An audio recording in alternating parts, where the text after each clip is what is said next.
Hey guys, this is NitrousCorolla here, coming at you from, well, the NitrousCorolla.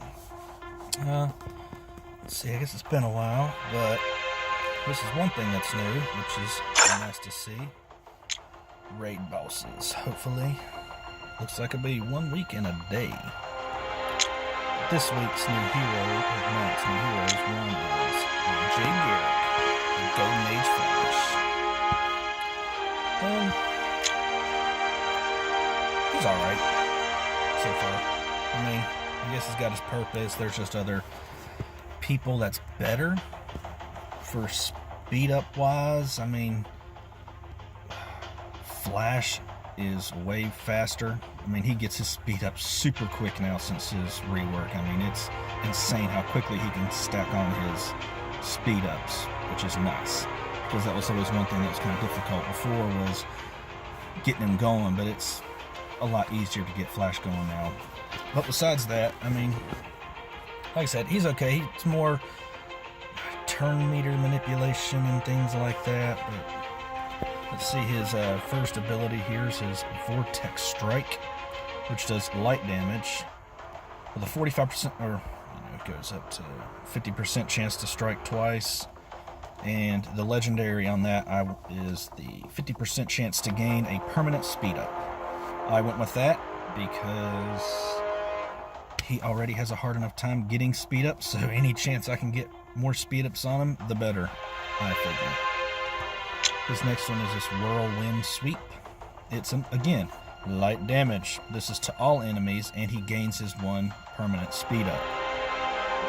Which I'm kind of curious, how come this always says gain one permanent speed up, but you look at Flash's abilities and his doesn't say that for his,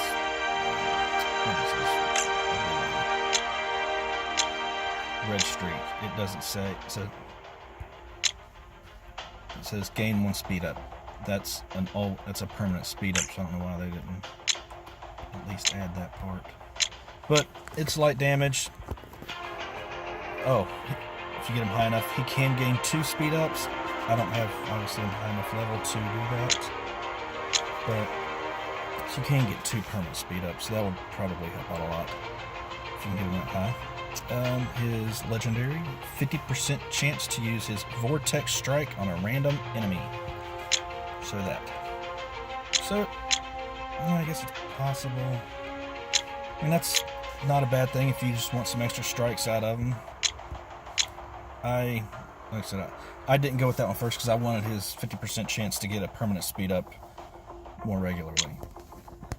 His third ability is Flash Barrage. Damage to an enemy. Apply up to a 10% turn meter down per speed up on Jay Garrick. And then the legendary on this is apply 2 speed downs to target. Probably shouldn't have went with that one. The reason I went with the speed downs is because I feel like it's so hard for him to get up to speed that if I can offset that by slowing down the enemy, that's better. So that's why I went with that one. Fourth is Speed Steal. It's a passive. When an enemy gains turn meter, he has a 75% chance to steal 25% turn meter from target. That's such a situational ability. I don't personally care for it. I mean, I guess if you're wanting to use him against people that are getting a lot of turn meter up, then yeah, he can take it, siphon off a little bit of that, I guess. But to me, it's, for someone who does get speed ups, that's kind of lackluster, I guess if you want to say. But the legendary on this is when this up activates, reduce the cooldown of Flash Barrage by 1. That's definitely good to have. Just basically to have that cooldown. I would almost upgrade this ability just so I can get the cooldown of Flash Barrage to go down 1. And that's it all for me. His fifth passive ability is a passive Superhuman Reflexes. He has, what is this? 50% chance. He gains 50% agility. I mean, that's good. It's still kind of Northwestern. And the legendary on this is Jay Garrick gains equal amount of hit chance. Again, yeah, that's nice if you are one of the people who face a lot of Harley Quinn, Mad Jester teams, or Batgirl teams, or people that like to use Huntress or Siren. That'll basically kind of, I guess, negate some of their evasions. But I'm going to upgrade third. So hard to choose. Me, I'm probably going to go with. So difficult. But, I mean, all his things are so situational. I would almost say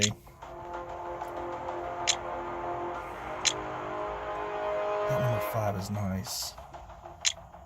I mean, you could literally go 1, 2, 3, 5, 4. Me, I would leave that for last, but that's up to you.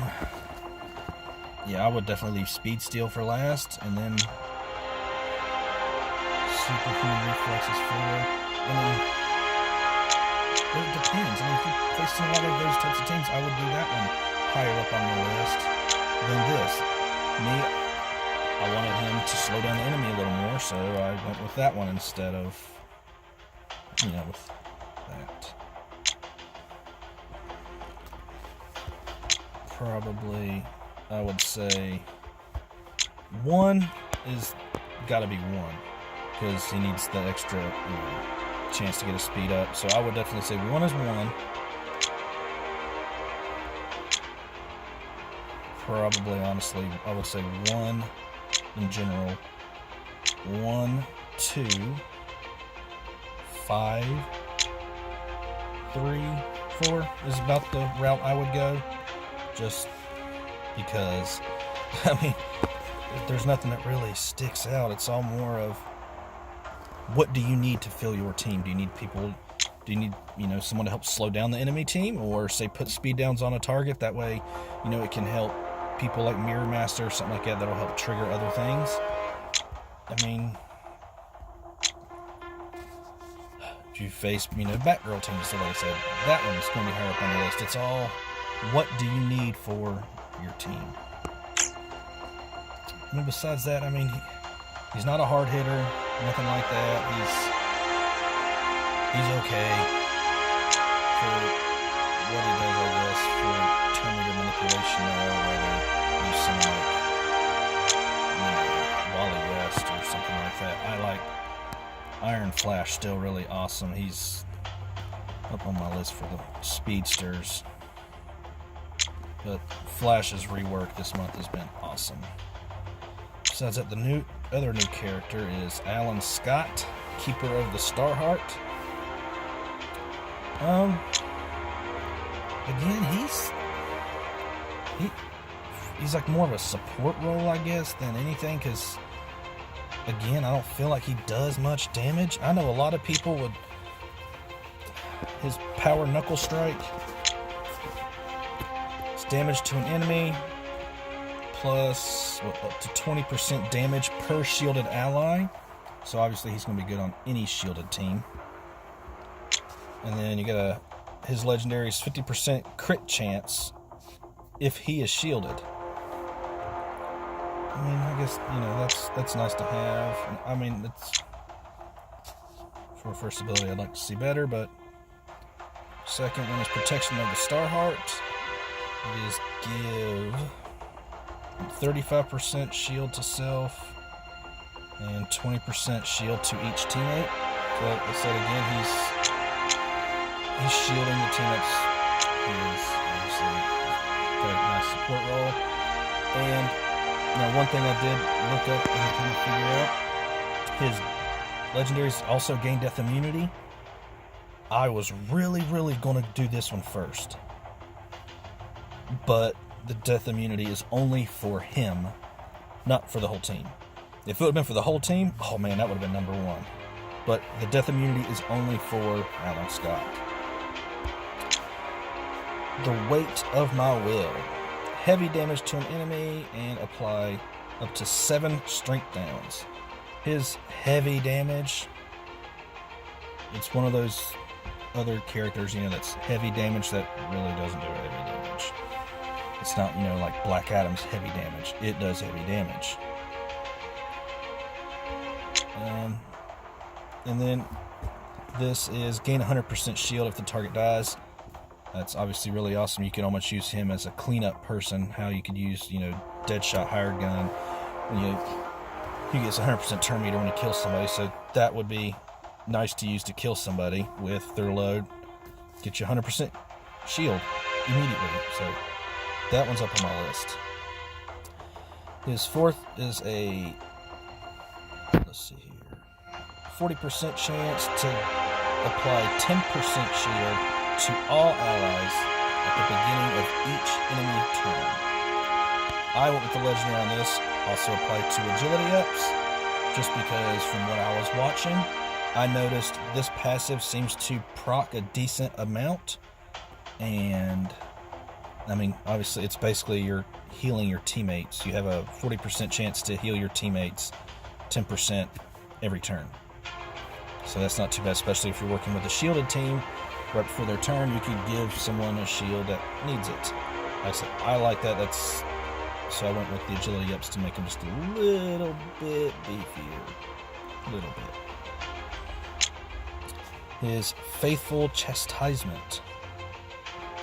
It's another passive. You got a 60% chance to apply 2 strength downs.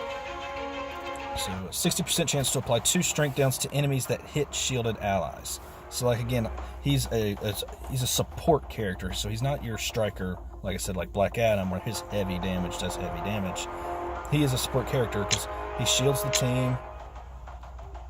Again, can shield the team and give them agility ups. And this, apply 2 strength downs if they hit one of your teammates that are shielded. The legendary on this is a 50% chance to use Power Knuckle Strike on enemies that damage Alan Scott.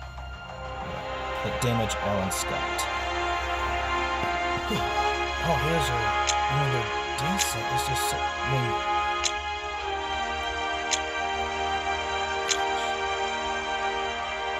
honestly, the one I went with, most people would probably choose for last or near last. But, gosh, I would say 1. Gosh, that's so good.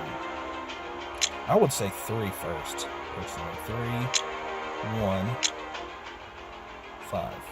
3, 1, 5. 3, 1. Oh, yes, I would do 3, then 1, then I would say 5, and 4. The one I did first, I would probably say you might want to do last. But like I said, I just wanted the extra agility ups, make them a little beefier because I noticed it procs a decent amount. It says that he's a nice little support role. He's not a power hitter or nothing like that, but if you put him in his role, he does his job. He helps shield the team. That's basically his thing. He helps shield the team. And then he gives strength downs to people who hit your shielded teammates. So he's just a little support character. He's not too bad. He does a pretty decent job of, shielding the team. Him, when you pair him with Hal Jordan, he does really good. Because they're just basically feeding off of each other. All the shield ups, but he would work good on any team that deals with shield ups. Everyone knows about the reworks with Flash. Like I said, he can super speed up now.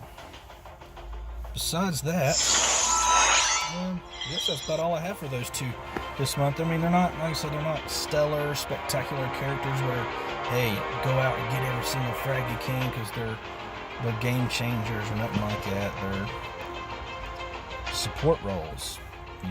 Jay Garrick is going to kind of do some turn meter down or speed downs, a little bit of it, not much, to the enemy, while the other Alan Scott, he's going to help shield your team. I mean, I said none of them's going to be hard hitting or nothing like that, but I almost wish the haircut was just a little bit more. I've been happier with that. Besides that, I mean, I think that's about it for them two. Well, if you have any questions about it, just let me know, or you got an idea of what legendary order to do for them. That was my 2 cents. I mean, everybody's different with what legendary orders they go with, because everybody's different. Everybody's further along in how their heroes are ranked up. I mean, everybody faces different people.